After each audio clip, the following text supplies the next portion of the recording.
Hey folks, Ken here. How's it going? Just thought I'd do an update. Pond and fish are all fine. I have the waterfall off at the back because I was going to start inside and I decided to start out here. It's not bad in Dublin. It's been around 22, 24 degrees depending on where you are. 22 on the coast here, but windy as you can possibly hear. Update on the filter. You remember last time I guessed, Dave, one of the subscribers, pointed out to me that my drum silicon seal, that's the silicon seal that goes around, basically bridges the gap between the drum and the dirty side as the water flows through. And when I put my hand around it, down low in the holes, I was picking off bits of seal, and it's actually very brittle. That was one piece, but it broke up very easy, so that's my problem. I was getting debris on the clean side of the drum that I shouldn't be getting. I did reach out to DVS. They're on holiday until next week. I thought they were back last week, but they're not. But Patrick there did answer me and just said, listen, on holiday for another week, we'll sort you out. It's grand. Listen, it's not impacting the fish at all. It's really just the clarity of the water, and even though there's probably now a bigger hole because of that, the drum is still flushing, and I've had a look and it's still, clean in the ponds.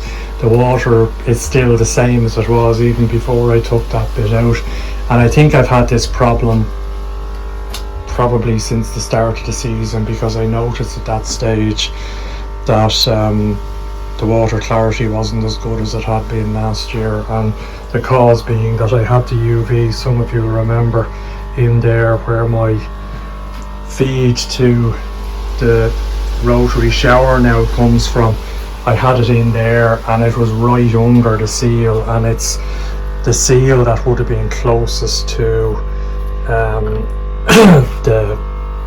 the UV that's gone, so they're not UV friendly. I now have it down here. I'll just turn it off. You can see it there. I have it here now. There still is potentially, I'm not worried about reflected light. I don't think that's an issue. With direct light, it's probably as good as it's going to get there. I remember Dave's comments when he flagged this to me, and he has the Quinny Koi version of similar filter, not a combi, I don't think, but he said he had the exact same problem with debris. I've also got gaps here, so these are still flexible but gone. There's gaps here I showed, you can't see now as the pumps on full. So anyway, that's an update on that. It's going to be another week or two, I think, before realistically I get that. Now DVS did say to me, if you go to Quinny Koi, they'll probably speed it up. It won't, to be honest. I had a look at Quinny Koi's website. They don't ship to Ireland by default. Now I could contact them and ask them, and they may do, but I know a lot of koi dealers in the UK don't, because it's more hassle than it's worth.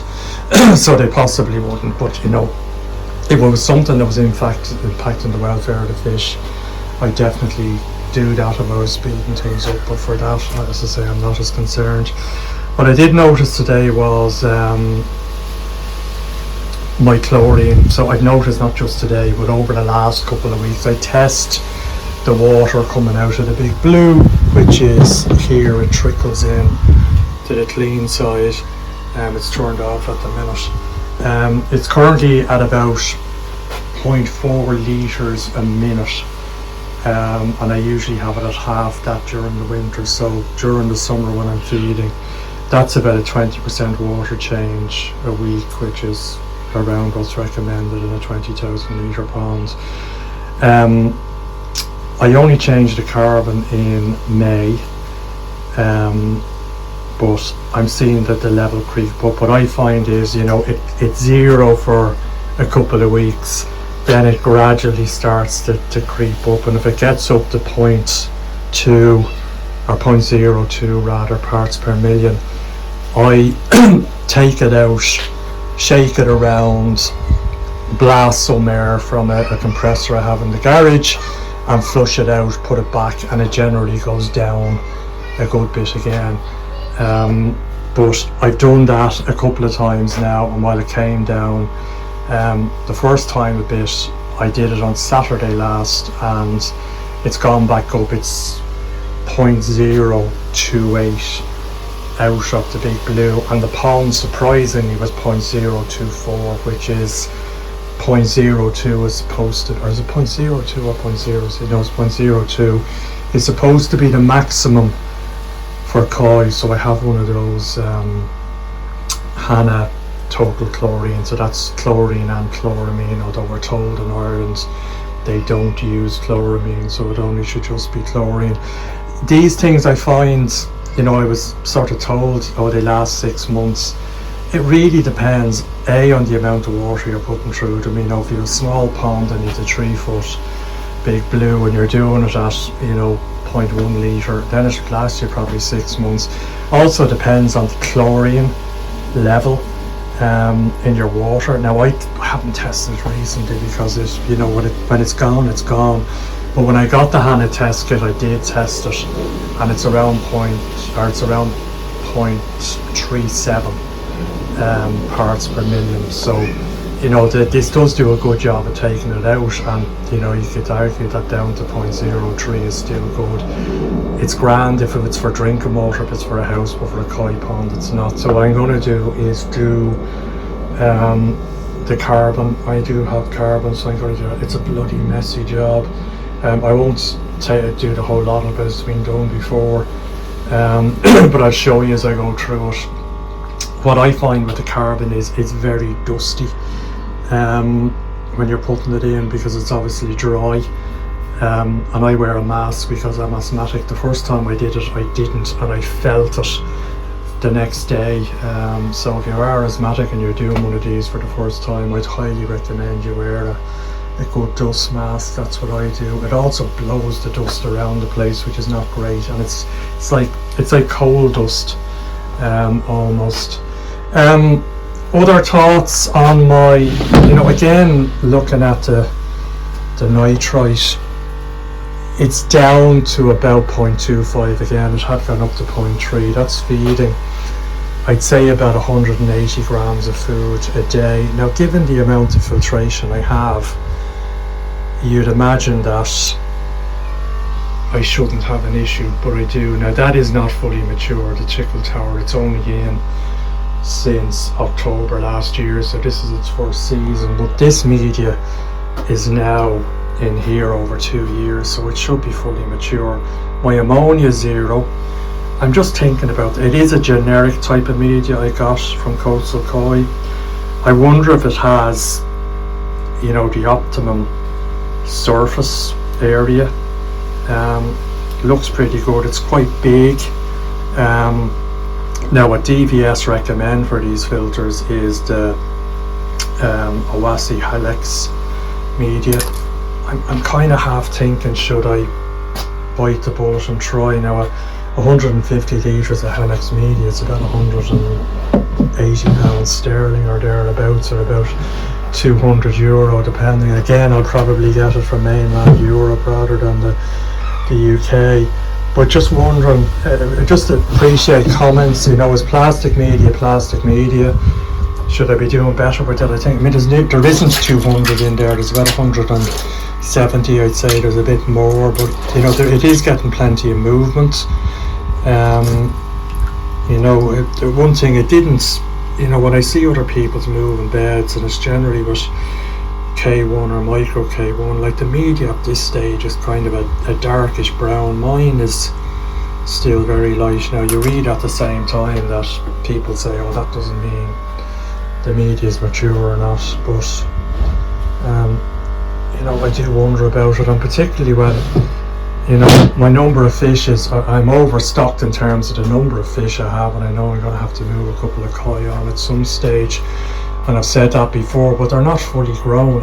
I should be able to have, in a 20,000 litre pond, 15 fully grown koi with ease with this setup. And, it worries me that I'm struggling now.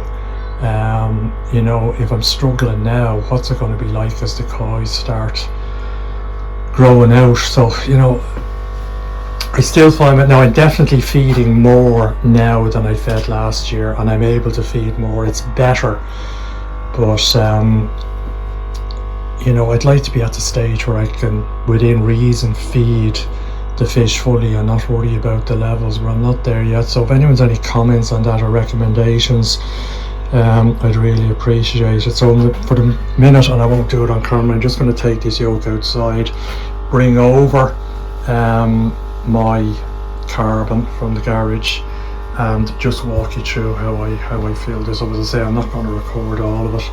I'll just pop you in and out as I'm doing it, and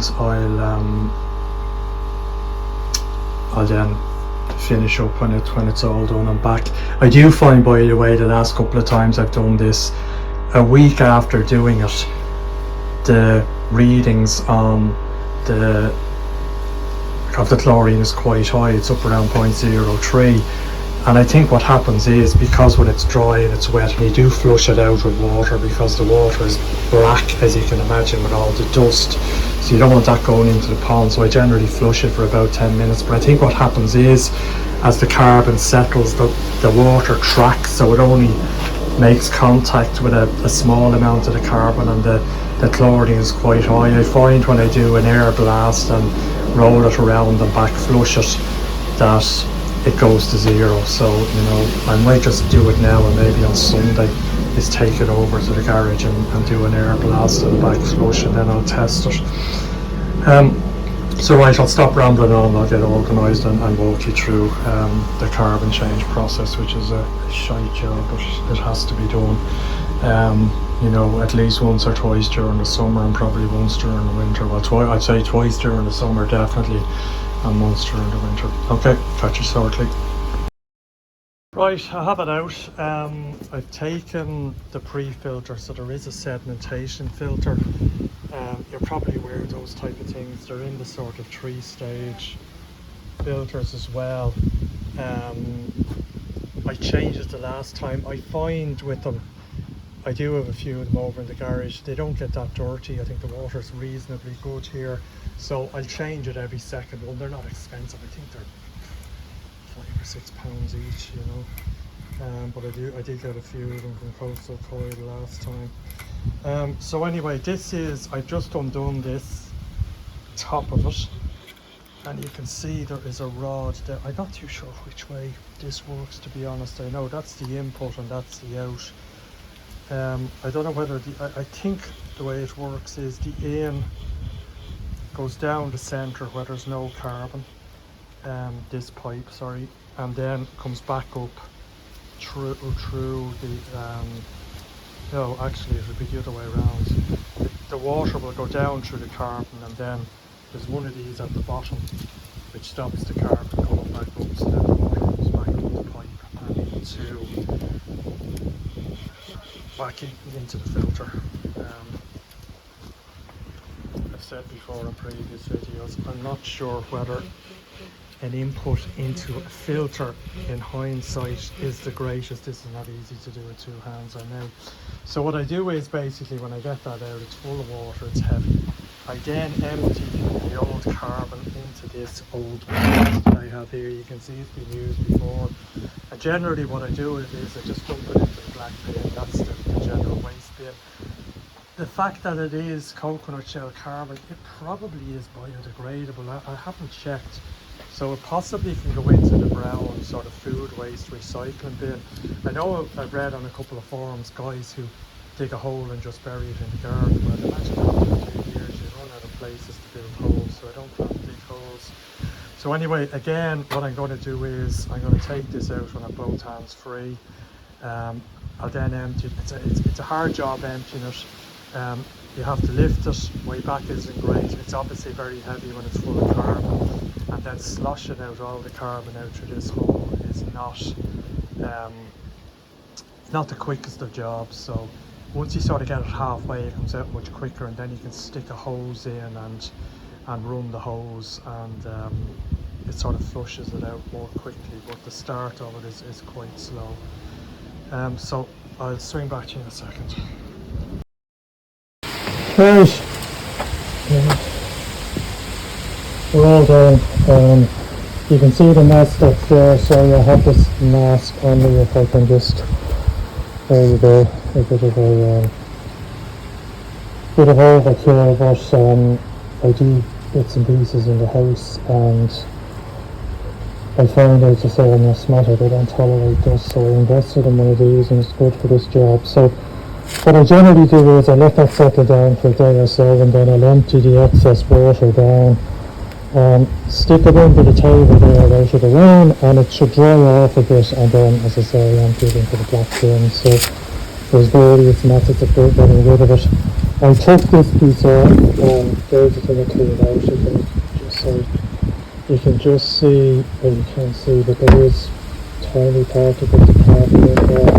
But that's just to make sure no carbon gets back into the return. And just to point out, there's a rubber seal here, and there's a rubber seal that goes into this, also on the outside, sorry, it's on this.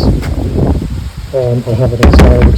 The first time I did this job, I didn't realise that, and when I put it back together it leaked, and I realised that I was washing it out, the rubber seals fell off, and had to go looking for them, found them thankfully. So just be aware of that, that they don't fall off when you're cleaning things. So that, I don't know if you can see, but it is nice and clean, as clean as it's going to get. So this is the water return, goes down, and there's sort of a little dimple in the bottom it sits into. Now, don't worry about that, does have to be in the centre, obviously, for this to go on, but you can manoeuvre it after the fact. So what we'll do is we'll take out the piece here at the top of the have. I'll take my gloves off, and you can just see how it's like handling cold, this stuff. So I'm going to close the door here on the water shed, because I don't just the water outlets, they drip a bit, so I stuck them out. And I don't have a for a purpose. This stuff, it goes everywhere. You just have to be so careful with it, because you really don't. The first time I did it, I took it out of here and put it into black bags, and I was carrying one of the black bags over to the bin, and it burst, and I'm still picking up the river bits there, but that's when my boat went to the last time. So how do you get your wife to do stuff like that? I hear you asking yourself. I don't know, she just decided to do it, and she's very good one day. Or with my son, she didn't lift it herself, it's quite heavy. So I just, this is a few. So what I do is just basically, and I won't film more of this because it takes about 10 or 15 minutes, is using the purpose mode funnel. And you can see the funnel, as I say, you don't want to get this stuff anywhere. I hope you can hear me with this mask on. I know I'm not easy enough to hear at the best of times, so I'll just take it out, don't overfill this. You can just see the dust on that. And down into the funnel. And keep doing this. And I'll show you, actually, if this is plastic, I don't think it's going to make much difference. A bit of plastic, a bit of stuff like this went in. So what I'm going to do is I'm going to put you down and swing back at this floor and try not to get everything, including me and the phone, full of dust. You don't obviously fill it to the brim. It's, I do usually do it about an inch or an inch and a half below the brim. I'll show you. That's another problem is it's dark in there and this stuff is pitch black, so it's only when you get very close to the top that you can actually see it. So anyway, just the state of the hands again. Alright, so back to you shortly. Right, back with you, all done. I've sealed up that bag. By the way, those bags are 25 kilos. And it takes about 11 or 12 kilos to fill this. So this is the 36 inch, the 3-foot model. And I find, as I say, the last time I filled it was back in May, so I sort of do it every 3 months during the feeding season and probably 6 months during the winter. So on average about 3 to 4 times a year, so I'd use 2 bags of this. Not easy stuff to get, not cheap stuff. There is 2 types. There's bone char, which is much more expensive, that I believe takes out heavy metals and such. This is the activated coconut char carbon, so it's the cheaper one. Now, I've said that cheap, that works out at about £100 sterling. You do see it cheaper online. There was a few of us who had big blues in Ireland. We were looking to see if there must be a source, because this stuff primarily it's aimed at house filtration. You know, you do see these sold online, so it must be available, but we haven't been able to find a source. You know, even if we had to buy a ton of it between 10 of us, you know, it would work out a lot cheaper if we had to do that. But anyway, I haven't been able to do that, so I do have another bag over there, so I'm okay for the moment. So what I do then is I tape that up. I'm not too sure whether there's an absolute need to, because so that tape comes off fairly easily.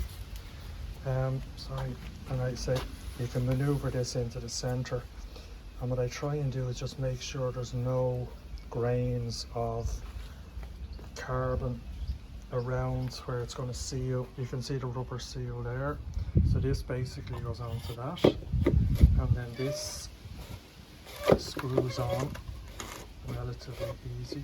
So the threads relatively easy.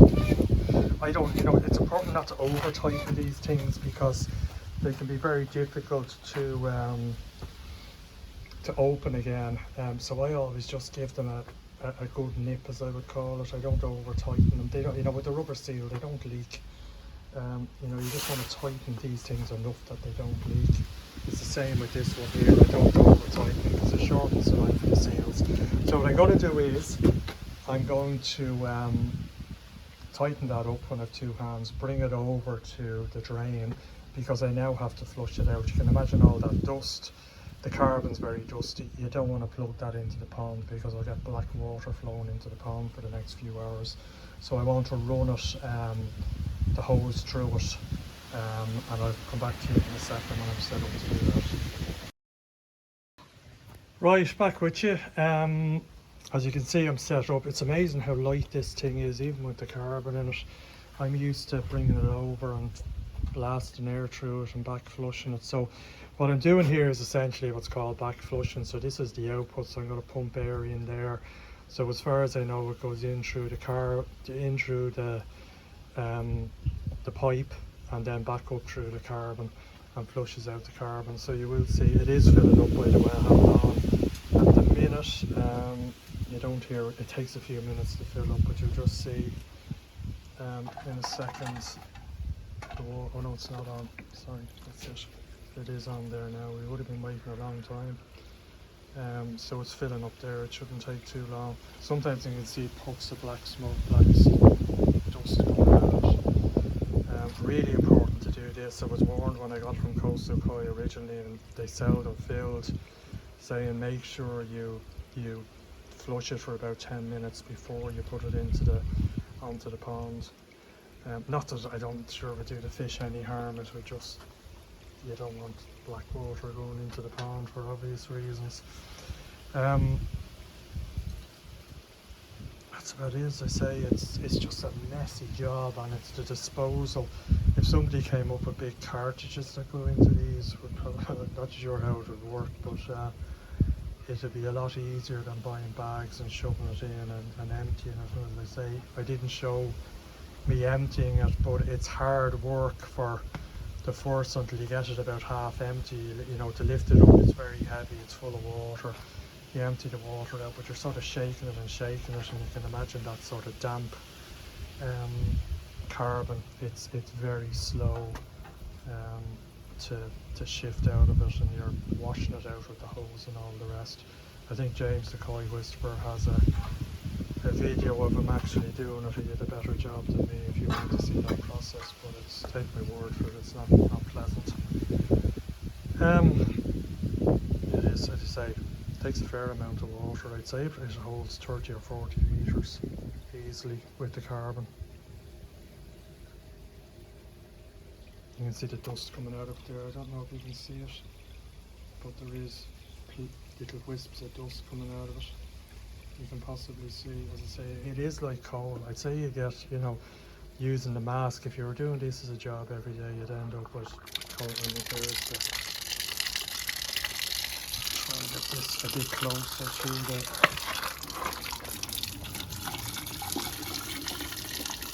That's, you know, needless to say, you don't want that going into your pond. It's just the dust, so it's not the carbon itself, because the carbon can't get back up through that little sieve I showed you at the end, and the pipe. It's purely the dust that it's flushing out, essentially. Sort of sits better on this stone. I don't mind the water going down into the stones, to be honest with you. The black dust is probably, it's not noticeably as bad now.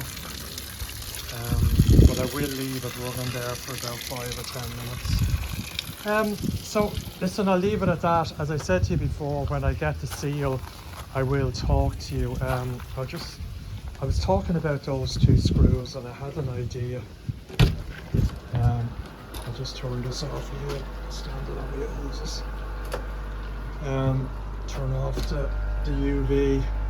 So, turn off one of those. So what I was thinking of doing, you know, I was showing you there's screws right up here on this. You can see one of them down there.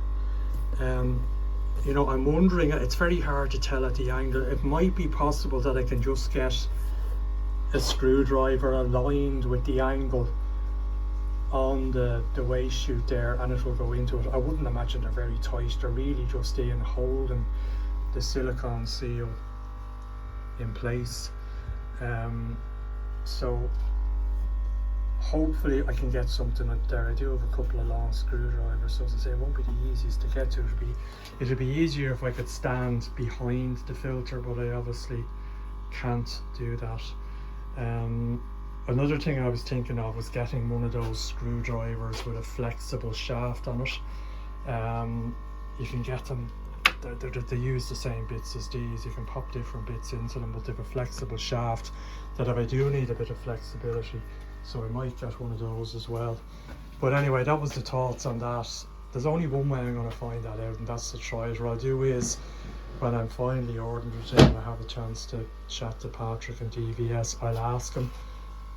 Looking at it there now, I'm sort of thinking and saying, oh, not at all, it's easy enough to get out. You can get a screwdriver in there and they're not hard to get out. Hoping he does, rather than saying, oh yeah, sorry, you have to take out the whole waste chute, which would be a pain for several reasons. I'll just turn this back on.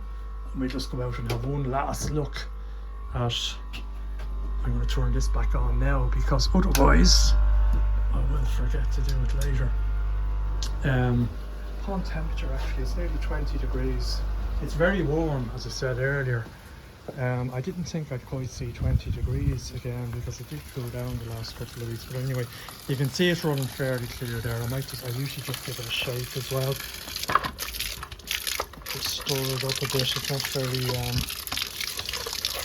because again, the water's probably tracking the rocket back and forward. Gone a little bit darker there, not much. What I might do when it's, yeah, the water's died down a bit here.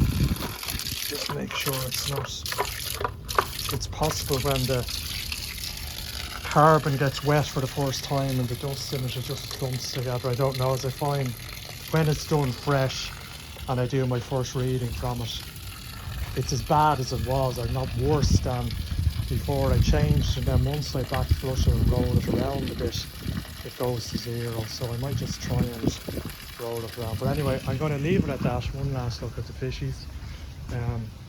Need to give them their nighttime feed, and I'll be back to you, and hopefully when I'm back to you I will have that silicone seal and be in the process of putting it in.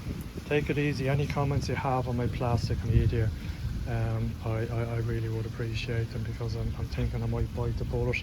What I probably do is wait till the end of the feeding season and swap it out, or when I'm feeding at a very low level coming into the winter, I should get by on the trickle filter alone, and that might be a good time, and let it mature the little bit that it matures during the winter and be ready for the season next year. I don't know, but I'd appreciate any comments you have on that.